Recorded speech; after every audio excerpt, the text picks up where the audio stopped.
Please for Mr. Stephen Hampshire.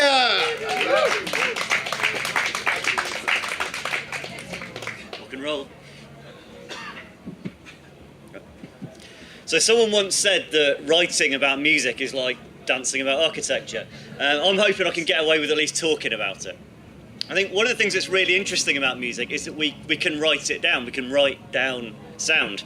And that seems a bit weird at face value, but it's something we do every day, don't we? So we look at that symbol and we know that's a sound. That's the sound A. Unless you're French, in which case it's the letter A.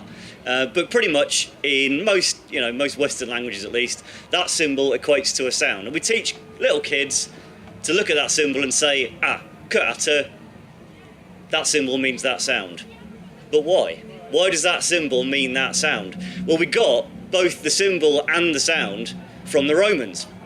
And the Romans got it from the Etruscans, and the Etruscans got it from the Greeks, except they called it alpha and they wrote it a little bit differently, but fundamentally it's the same thing.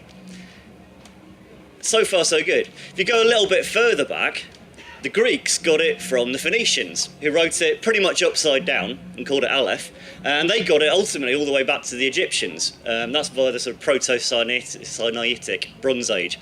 It's all very odd. A picture of an ox. And the word Aleph in Phoenician, that was their word for an ox. And pretty much, that's what the symbol was. It was a picture of an ox's head. So I think that's really interesting. You can look at the history of a letter going from a picture of a thing, a noun if you like, a picture of an ox, to a pure symbol. All that does is encode a sound. So next time you look at a letter, don't think A is for apple, think A is for upside down cow face. I think that's much easier to remember.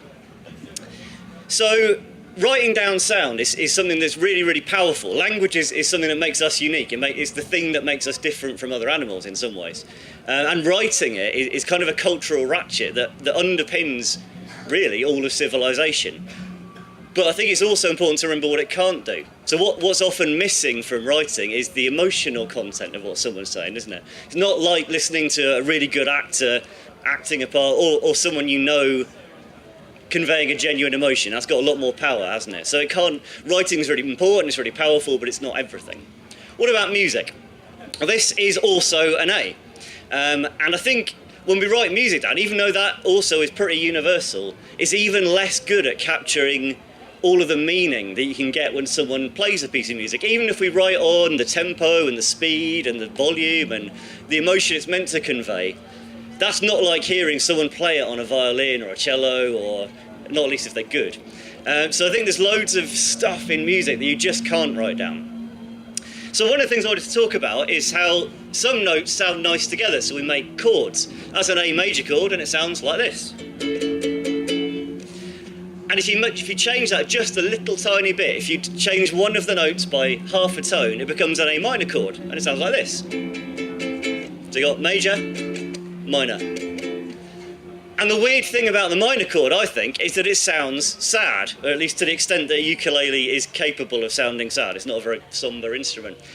And if you chart those two, the frequencies in those two chords, they look really, really similar, don't they? Top is the major chord, bottom is the minor chord. Can you even see a difference? There's maybe tiny, tiny bits of difference. But they sound different. The emotional content is different.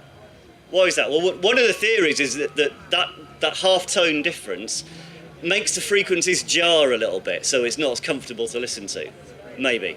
I prefer Aristotle's theory, which is sad music makes us feel sad because it reminds us of the way people talk when they feel sad. So it's a bit slower and it's a bit despondent, and that's why we feel sad. Spinal Tap taught us that D minor is the saddest of all keys, and important part of cultural history. And I think culture is the key word there. To some extent, minor keys sound sad because we learn that they mean sad things. And that's the thing about music. We bring all of our expectations, all of our culture with us when we listen to it. So what we put on music is a little bit different from what someone Japanese gets out of music. And there's a lot of overlap. There's a lot of stuff, particularly now we've got a bit of a monoculture that's shared. And a lot of that is underpinned by the fact that all humans share the same basic emotions. So Paul Ekman identified 6 or possibly 8 human emotions that all humans everywhere in the world, in every culture, all through history have shared, which means we can listen to a song, Summer Is A-Comin' In, written in the mid-13th century, hear it sung by the Futureheads even, and we get the emotional content of it, I think, better than the words. And I think that's pretty amazing. Thank you very much.